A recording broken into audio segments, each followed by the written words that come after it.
He taught philosophy in Rome during the reign of Nero and was sent into exile in 65 AD. He is recognized for his teachings and for being the teacher of Epictetus and Dio Chrysostom. He is known as Gaius Musonius Rufus, a prominent Roman Stoic philosopher. In the bustling city of Rome during the 1st century AD, a wise and influential philosopher by the name of Gaius Musonius Rufus emerged. Known for his profound teachings, Gaius Musonius Rufus dedicated his life to spreading the principles of Stoicism. As a renowned philosopher, he had the privilege of teaching in Rome during the reign of the notorious Emperor Nero. However, his commitment to truth and virtue came at a cost. In 65 AD, Gaius Musonius Rufus found himself exiled from Rome, a consequence of his unwavering dedication to his philosophical beliefs. Despite this setback, he continued to impart his wisdom, inspiring countless individuals with his lectures and discussions. His influence extended far beyond his own time. Gaius Musonius Rufus's teachings left a lasting impact on the world of philosophy. He was not only known for his own contributions but also for the exceptional individuals he nurtured. Among his many students were the renowned philosopher Epictetus and the celebrated orator Dio Chrysostom. Through his guidance, Gaius Musonius Rufus shaped the minds of these future luminaries, ensuring that his philosophy would be carried forward for generations to come. Gaius Musonius Rufus, a philosopher whose teachings closely align with his pupil Epictetus, had a philosophy that was highly practical in nature. He believed that philosophy was not just a matter of words or academic instruction, but something that each individual could pursue through their own reflection and practice. Musonius saw it as fitting for a philosopher to dress in the robe of a philosopher, allow the hair to grow, and withdraw from general society. He believed in the power of philosophy to heal the corruption of the human mind. For Musonius, philosophy was all about the rules for living a virtuous life. He believed that knowledge should always be put into action.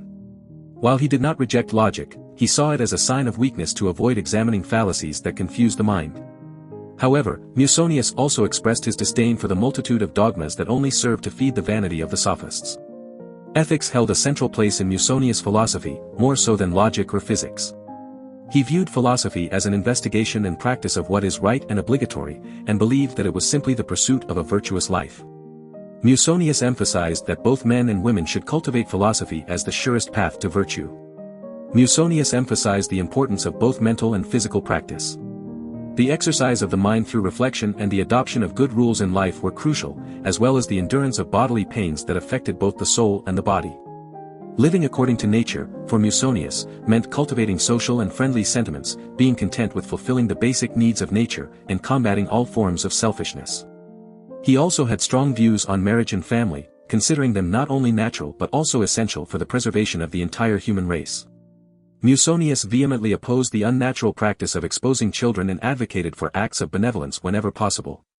In his quest for a simple life, Musonius offered detailed guidelines for diet, self-care, clothing, and even furniture.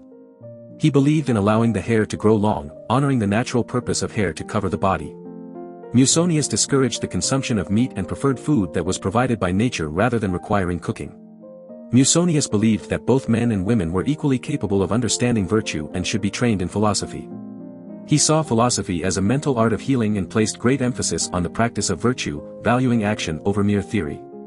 Gaius Musonius Rufus's philosophy, with its practical focus on ethics and the pursuit of a virtuous life, offers valuable guidance for daily living. His teachings remind us of the importance of self-reflection, the power of philosophy to shape our minds, and the significance of practicing virtue in our actions. By embracing these principles, we can strive to lead more meaningful and fulfilling lives. Gaius Musonius Rufus, the esteemed Stoic philosopher, was no stranger to adversity. Born into a family of Roman eques in Vulsinii, Etruria, he grew up during the reign of Nero, a time of political turmoil and perceived tyranny. Musonius Rufus gained fame in Rome for his teachings of Stoic philosophy, which resonated with those seeking guidance and solace in a troubled world. However, his association with the Stoic opposition against Nero's rule led to his exile, alongside the banished rebellious Plautus. Despite the harsh conditions of his exile on the barren island of Gyros, Musonius Rufus saw it as an opportunity to deepen his understanding of Stoicism. In his ninth discourse, he reflected on the advantages of solitude and the challenges it presented, highlighting the resilience and strength required to practice Stoicism in such adverse circumstances. Eventually, the tides of power shifted, and Musonius Rufus returned to Rome under the reign of Galba. When Marcus Antonius Primus, the general of Vespasian, marched upon Rome, Musonius Rufus joined the ambassadors sent by Vitellius to advocate for peace. He preached about the blessings of peace and the dangers of war, but his message was cut short by those in power. Despite his efforts to promote peace, Musonius Rufus was not spared from the political turmoil. During the reign of Vitellius, he accused and successfully convicted Publius Ignatius Celer, a Stoic philosopher who had condemned Barius Soranus. Musonius Rufus's influence was so respected that Vespasian allowed him to remain in Rome while other philosophers were banished. However, exile eventually found him again, only to return after Vespasian's death. The exact details of Musonius Rufus's death remain unknown, but we do know that he was highly regarded in his lifetime, as mentioned by Pliny when he speaks of his son-in-law, Artemidorus. Musonius Rufus's teachings continue to inspire and guide us today, reminding us of the timeless wisdom of Stoicism and its application in navigating the challenges of daily life. Do you want to explore more philosophers? Who do you want to see featured next? Subscribe and leave a comment below to let me know. I'll see you in the next video.